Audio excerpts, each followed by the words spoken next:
Bom dia, Marcos. Bom dia a todos os ouvintes do Panorama 95. Já temos várias perguntas aqui chegando. Nosso ouvinte pode já mandar para cá a sua pergunta, 988-775550. Quando é que a TIM vai resolver essa problemática aqui? Porque já há alguns meses que a gente convive todos os dias com problemas a operadora TIM. Ontem, uma empresária amiga nossa ligou para mim e disse: Marcos, pelo amor de Deus, quando é que a TIM vai resolver isso? Existe um prazo para que essas operadoras resolvam, por exemplo, essas instabilidades? Marcos, olha, eu acredito que nós não podemos contar, o consumidor não deve ficar contando com boa vontade da empresa, certo? Porque se a gente contar com boa vontade, enquanto você sofre com o serviço sendo mal fornecido, a operadora ela ganha mais dinheiro. Porque você podia fazer uma ligação, passar naquela ligação 1 hora, você ia pagar aquele valor X que está estabelecido no seu plano, só que você liga, cai, liga de novo, cai, liga, fica mudo, não consegue ligar. Tem pessoas dizendo que tentam fazer a ligação, nem chama, mas foi cobrado. Ou seja, qual é o interesse, qual é a boa vontade da empresa de resolver o problema, se ela está lucrando com esse problema, certo? Ou seja, a empresa tem que passar a ter prejuízo com esse problema. Então, como é que ela vai ter prejuízo? O consumidor fazendo a reclamação pelo 151 do governo federal, o consumidor procurando o PROCON e abrindo uma reclamação contra a TIM, o consumidor procurando o Poder Judiciário e abrindo uma ação de indenização contra a TIM e também da obrigação de fazer para exigir que o serviço melhore. Ou seja, enquanto esse defeito for lucrativo para a empresa, porque se fosse um defeito que ela tivesse sem operar, por exemplo, sem estar vendendo crédito, sem estar lucrando com isso, pode ter certeza, meu amigo, que já teria sido corrigido. Certo? Teria sido corrigido imediatamente.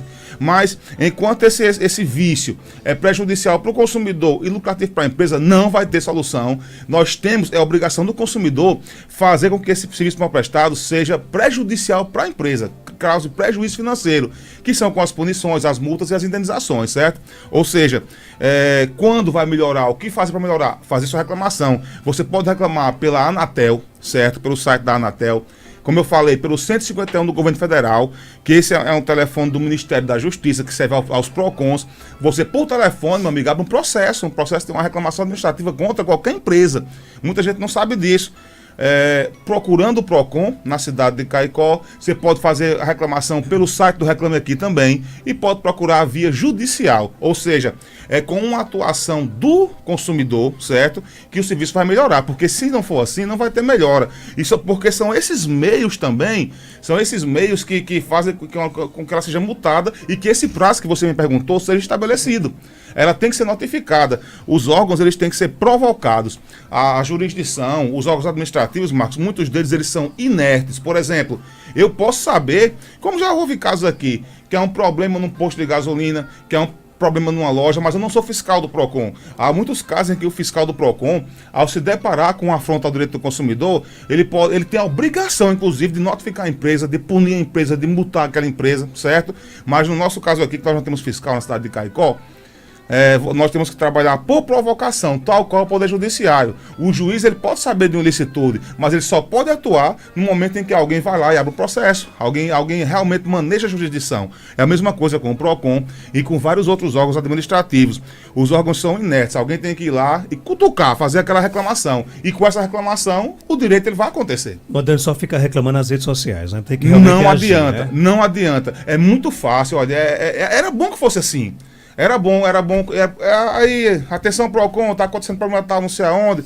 Atenção Justiça. Era muito cômodo se deitado numa rede com o celular, ou deitado na cama, ou no seu quarto de trabalho em casa, você pudesse apontar uma reclamação e aquilo ser resolvido. Mas não é assim que funciona. Você tem que sair de sua zona de conforto, tem que sair de casa, tem que procurar o órgão, ou pelo menos fazer uma ligação para o 151. Dentro de casa você pode atuar, por exemplo, pelo Reclame Aqui. O PROCON do Rio Grande do Norte ele tem um perfil no Facebook que você pode fazer a denúncia também. Só que você, para fazer denúncia, vai ter que identificar a empresa, dar um endereço, vai ter que dar um CNPJ, se for uma empresa de sociedade, por exemplo. Ou seja, tem que ter uma atuação sua de pelo menos fornecer esses dados. Então com isso, eu sempre digo aqui, Marcos, eu acho que nós estamos aqui há quase 4 anos. E eu creio que no nosso primeiro programa, eu falei que o primeiro órgão de proteção e defesa do consumidor é o consumidor. Você que está nos ouvindo, você é o seu primeiro órgão de proteção e defesa. Se você não se ajudar, é muito difícil o PROCON poder lhe ajudar, um Ministério Público poder lhe ajudar, o Poder Judiciário poder lhe ajudar. Então começa por você. Não resolver sozinho, procura o PROCON. Não conseguiu no PROCON, procura a Justiça. E assim a gente consegue manejar a lei e tentar fazer o direito ser cumprido. Doutor Márcio, bom dia. Meu pai é agricultor e ele fez um empréstimo no Banco do Nordeste, no Agroamigo. O que aconteceu? Ele fez um empréstimo, aí paga por ano. Só que em 2017 ele foi pagar a parcela. Ao chegar no banco, o sistema não estava imprimindo boletos. Mandaram ele depositar o valor da parcela na conta dele, que é no mesmo banco que o banco faria a transferência. Aí quando foi 28 de novembro deste ano, Painho foi pagar a outra parcela. Chegando lá, descobriu que o nome dele está no SPC, porque o banco não fez a transferência. Aí queriam que ele depositasse essa parcela também, mas ele com medo não depositou e falaram que tem que pagar a parcela de 2017 novamente, com os juros para poder sair do SPC. O que é que eu faço? Marcos, é uma questão irregular, certo? Anormal. Essa forma de pagamento que foi solicitada do pai do ouvinte, foi solicitada também de muitos consumidores aqui da região, certo? Houve muita gente que não podia pagar da forma normal, que era a comissão do boleto. É uma forma que eu achava um pouco estranha, fazer depósito ou na sua conta ou em outra conta. Houve casos aqui que realmente, numa tentativa de auxiliar, um ou outro gerente dava até sua conta pessoal para que a pessoa depositasse e o dinheiro fosse repassado. E isso deu certo em vários casos, né? Esse que eu estou ouvindo agora é o primeiro, e geralmente o que acontece, quando a gente descobre um caso de irregularidade, aparecem outros. Muita gente às vezes não procura para reclamar. Olha, nesse caso aí, existe uma atuação cabível tanto do PROCON como do Poder Judiciário. O ouvinte, a primeira orientação que eu dou para ele é procurar a CDL, certo? Ou então os Correios e pedir a declaração de que o nome realmente foi negativado. Esse documento, que a consulta, por exemplo, na CDL é gratuita, mas o documento eu acho que custa R$8. Então você vai solicitar o documento para provar que o nome foi negativado pelo banco que foi citado, certo? Esse documento é muito importante numa alegação de negativação indevida. A negativação indevida, quando você não deve nenhum valor e seu nome é anotado em algum cadastro de instituição, crédito, SPC, Serasa, SCPC ou cartório de protesto de títulos e documentos, gera uma conduta chamada abalo de crédito. E esse abalo de crédito, Marcos, ele é indenizável, certo? Não se discute na justiça o direito ou não à indenização. Você provando que foi negativado, provando que aquela dívida estava paga, você não se discute o direito à indenização. O direito ele é garantido. O que vai ser discutido é o valor da indenização, certo? No PROCON, administrativamente, nós podemos tentar a regularização da situação e a baixa da negativação.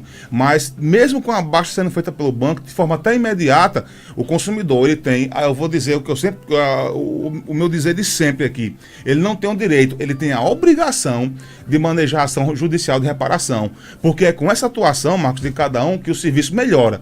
Se o banco vai agindo errado, nós temos muito problema com o BNB, envolvendo o BNB, só que a culpa foi de regras do governo federal em relação a esse mesmo tipo de contrato, que é o Agroamigo. As pessoas contratavam o Agroamigo, geralmente no valor padrão de R$4.000, para pagar uma parcela com 1 ano e a segunda parcela com 2 anos, R$2.000 e R$2.000, com um juro de 0,5% ao ano, ou seja, no primeiro ano você pagava 1.000%, no segundo ano pagava 1%, meio mais meio. Se você pagasse até o dia do vencimento, Marcos, tinha um bônus de adimplência de 40%. Ou seja, você pagava uma parcela de R$2.000 com 0,5% de juros e com 40% de desconto. Muita gente estava fazendo esse contrato e quando foi pagar a primeira ou a segunda, descobriu que não tinha direito. É o caso aqui da nossa ouvinte. Ela conta que o pai dela tem um bônus de, por exemplo, ele fez um empréstimo de 5.000, pagava 3.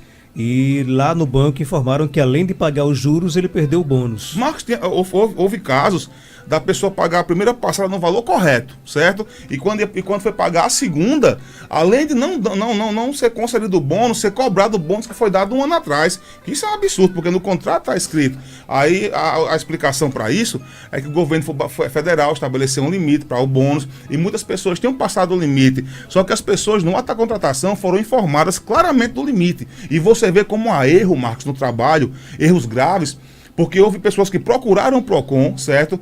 Para reclamar dessa situação. Nós conseguimos, em alguns casos, reverter, a pessoa pagou com o bônus de adimplência e a alegação que existia é que ela tinha passado o limite. Só que essa pessoa voltou a contratar com o bônus, ou seja, a informação era errada lá atrás. Então são muitos erros que acontecem, são muitos contratos na verdade, mas o volume de serviço, o excesso de pessoas que contratam, não pode ser justificativa para falha. Na verdade, quanto mais pessoas você serve, mais presteza, mais otimização tem que ter o seu serviço. É o que a gente falava agora da operadora de telefonia, que serve ao Brasil inteiro. Ela tem que trabalhar melhor do que, por exemplo, se serviço é uma cidade, né? Esse poder, o dinheiro que ela ganha, gera uma responsabilidade muito grande, o banco também.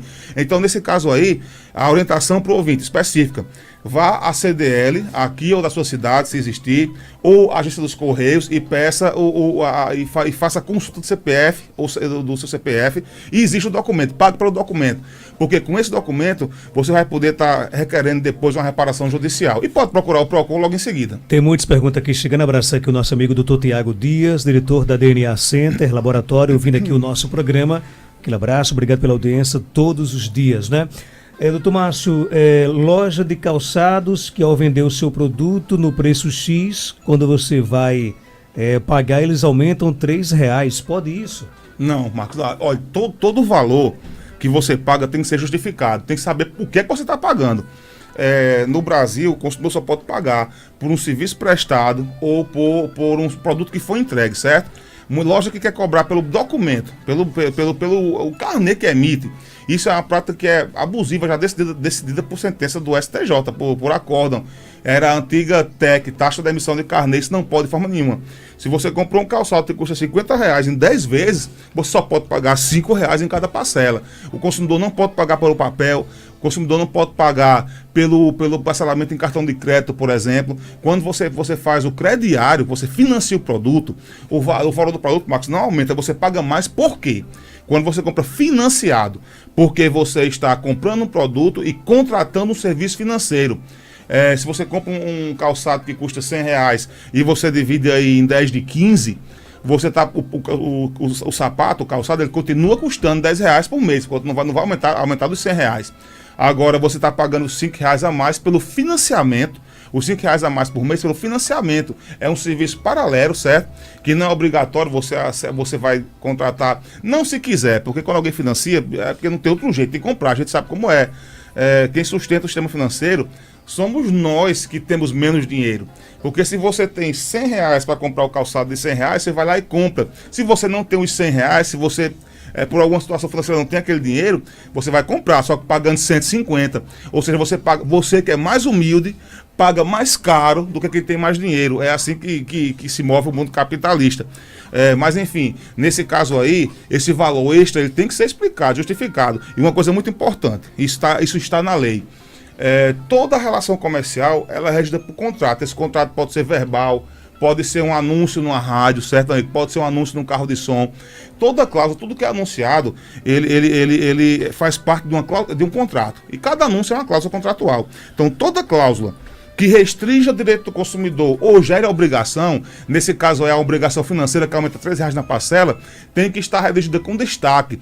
Ou seja, você tem que saber de forma clara, antes da compra, que vai pagar esses R$3 e do que é esses R$3. E lembre bem, o fato de estar no contrato, de ser explicado, não torna legal o que é ilegal. Se for uma cobrança, por exemplo, pelo uso do cartão de crédito, se for uma cobrança, por exemplo, pela emissão do carnê, é ilegal, ainda que esteja no contrato, se não tem validade. Doutor Márcio, bom dia, gostaria de saber... quando você está em débito com cartão de crédito e você não está em condições de pagar no momento, a empresa pode bloquear o CPF porque mandaram uma mensagem dizendo que o meu CPF estava bloqueado. Não, Marcos, isso não acontece. Olha, empresas de cobrança, geralmente quem faz a cobrança da operadora do cartão para cartão, para bancos em geral, são empresas terceirizadas, certo? Aquelas ligações chatas que você recebe 6 vezes num dia, recebe no domingo de noite, no sábado de noite, em dia santo, em feriado, elas não são feitas pelo seu credor. É uma empresa terceirizada, paga para essa finalidade. E essa empresa, Marcos, essas empresas usam de todo artifício que você possa imaginar. Ameaçam pessoas idosas de bloquear a aposentadoria, de bloquear a pensão, ameaçam pessoas idosas de tomar sua casa. tomar seu fogão. As coisas mais absurdas, que no meu entendimento esse tipo de ameaça configura crime. Isso não poderia acontecer. Primeiro porque são mentirosas, né? Não é assim que a banda toca. E até quando aquela ameaça, por exemplo, a ameaça da abertura de uma ação judicial, de uma execução judicial, de uma ação de cobrança, a ameaça da negativação do CPF, certo? O CPF ele pode ser negativado, ele não pode ser bloqueado. A negativação é um direito do credor, quando a negociação não foi adimplida, quando quem devia não pagou, certo? Mas eles ligam realmente ameaçando de coisas que não tem cabimento. A pessoa procura o PROCON, nervoso. Marcos, se você soubesse, eu quero dizer isso aqui no rádio, quantas pessoas eu recebo por semana falando em suicídio, meu amigo, porque devem dinheiro a banco e estão sendo cobrados, e não estão recebendo dinheiro, fez empréstimo com tal ou qual empresa, e o que está recebendo por mês não dá para comprar comida, não dá para pagar a conta. Gente idosa, Marcos, com água cortada, com a luz cortada, sem poder, andando de bairros longe para chegar ao PROCON aqui a pé, certo? Enquanto a empresa está enriquecendo. Então, é uma coisa mais absurda. É por isso que eu não vou nunca parar de reclamar aqui de instituição financeira, de banco, de seguradora, de grupo de consórcio, de financeira, porque realmente são empresas horríveis, que mereciam uma legislação mais forte. Então, nesse caso do ouvinte, bloquear CPF não pode ser negativado, certo? Bloquear seu benefício não pode, tomar sua casa não pode. As pessoas chegam no PROCON com um peso nas costas, pensando em morrer, e saem mais aliviadas só porque tem a informação. Mas tente ligue para o cartão, tente negociar, há forma de parcelamento, não deixe a dívida virar uma bola de neve. A não ser que você não possa de jeito nenhum negociar em nada, mas tente sempre a negociação. Tem muitas perguntas aqui chegando, vamos aqui fazê-las aqui, né? Nosso ouvinte quer saber, para o Dr. Márcio Leonardo, subcoordenador do PROCON aqui do nosso Rio Grande do Norte. Bom dia, doutor Márcio. Doutor Márcio, me diga uma coisa. É porque eu faço parte de um grupo de boleira. Aí, a semana passada, não me lembro se foi 6 ou 7 pessoas que compraram chantilly aqui em uma loja dessa que vende esses produtos. Só que não prestou. O chantilly ele não deu ponto. Aí todas essas minhas amigas foram na loja. As primeiras que chegaram, eles começaram a dizer que não. Elas tinham que ligar para o site, passar mensagem, ou então ligar para o site e contar o que tinha acontecido. Só que aí depois ele começou a pedir a foto dos produtos de como tinha ficado o chantilly. Mas ainda alegou que era porque elas não estavam fazendo. Porque todas têm curso, todas sabem fazer o chantilly. Só que eles continuam alegando que tem que procurar o site. Mas eu acho que isso é errado. A gente não comprou ele é quem comprou o site, ele é quem tem que reclamar de lá, né não? E aí, doutor Márcio Leonardo? Marcos, olha, tanto na situação que foi narrada, como em qualquer relação de consumo, a responsabilidade do fornecedor é sempre solidária, certo? Ou seja, muitas vezes, vou citar um exemplo paralelo que é mais comum do que o da pergunta. Você compra um celular aqui na cidade de Caicó, de qualquer marca, Samsung, Motorola, Asus, né, Zenfone, e apresenta vício. Você procura a loja não, isso aqui é com o fornecedor, a loja acha que lhe dando um telefone de contato, para você entrar em contato com o fabricante e você resolve o seu problema. Mas não é, olha, a lei diz que a relação de consumo, qualquer problema que ocorra, qualquer vício, quem vende, quem expõe à venda, quem fabrica, quem transporta, quem guarda, tem responsabilidade solidária com o consumidor. Então, nesse caso aqui, essa escusa de procure o site, está em desacordo com o que reza a lei. Ainda que o responsável seja a empresa, quem vende aqui na cidade, ele tem a obrigação também, nem que seja de prestar um auxílio nesse contato com o site. Olha, quem ganha o dinheiro do consumidor, pode ser um fabricante, pode ser a loja, pode ser a financeira, pode ser a assistência técnica, um site que apenas intermedia a venda, certo? Todos eles quem ganha dinheiro do consumidor, ele tem obrigação com o direito do consumidor, certo? Então, ou seja, o que a ouvinte tem direito. Ela está correta no que ela pensou, no que ela expôs aí. Muitas vezes, Marco, o que eu vejo aqui ao longo dos anos desse trabalho, é que você não precisa ser formado, não precisa ser advogado, não precisa ter autoescolaridade para ter a compreensão do seu direito. Então chega gente lá no PROCON, gente idosa, gente que não sabe ler e escrever, gente que não é alfabetizada, achando que foi submetido a situação de irregularidade. E em quase 100% dos casos, houve a situação de irregularidade. No caso da ouvinte, ela está correta. Essa afirmação de que procura o site, não está de acordo com a lei, certo? Então, quem vende, seja aqui, seja onde for, também tem obrigação com o consumidor. Então, procure essa pessoa que fez a negociação. Ela tem que, no mínimo, intermediar esse contato com o site, não apenas ganhar seu dinheiro e se esvair, se furtar essa obrigação. E se não houver a solução, pode procurar o PROCON. Ok, doutor Márcio, tem muitas perguntas aqui, mas infelizmente não teremos tempo hoje de colocar todas no ar. Eu me comprometo aqui com os... Eu fico triste porque as pessoas que mandam pergunta para cá, elas querem que sejam feitas, reclame com razão, claro, né? Porque se você manda uma pergunta para a rádio que você quer que ela saia, mas infelizmente nosso tempo é muito pouco, muito reduzido, e eu me comprometo que na próxima terça-feira eu vou guardar todas essas perguntas para a gente colocar aqui na próxima terça-feira aqui na sua participação. Deixa eu abraçar aqui o nosso amigo Zé Cunha, disse que ele conheceu pessoalmente na última semana, conheceu. Bastante, né? Até já marcou para janeiro aí um regabofe aí, né? Diz que ele vai matar um carneiro lá no sítio dele. Vamos lá. Lá na zona rural de Ouro Branco. Vai lhe convidar também, né? Você vai, né? Vamos sim. 0800 é bom demais. É bom demais. Você me chamando para farrear, é muito bom. Olha, vamos fazer aquele programa especial de domingo com 6 horas de duração. De domingo? Um programa especial no domingo com 6 horas para responder todas as perguntas. Nossa diretora está aqui. Se ela liberar, pronto, já está liberada. Mas olha, então é um prazer ter você aqui, né, nessa contribuição aí toda semana aqui para os nossos ouvintes, né? Acho que as pessoas absorveram perfeitamente o objetivo desse quadro, né? E tem até uma pergunta aqui que o povo quer saber agora quais são os dias na semana que ele encontra, por exemplo, que é mais facilitado o atendimento no PROCON. Marcos, o PROCON funciona de segunda a sexta-feira, das 7 às 18 horas, certo? Na parte da manhã, devido ao restabelecimento do serviço de correio do governo do estado, nós começamos agora com audiências também. Então, as fichas que eram livres, nós chegamos a atender aqui, Marcos, numa segunda-feira, por exemplo, 60 pessoas. Então, atendemos 30, 35, 40. Minha hora, que é de 7 às 12h30, costumava ser de 7 às 16, 7 às 17, mas agora nós reduzimos na manhã a 15 atendimentos, certo? Porque tem audiência também para ser realizada.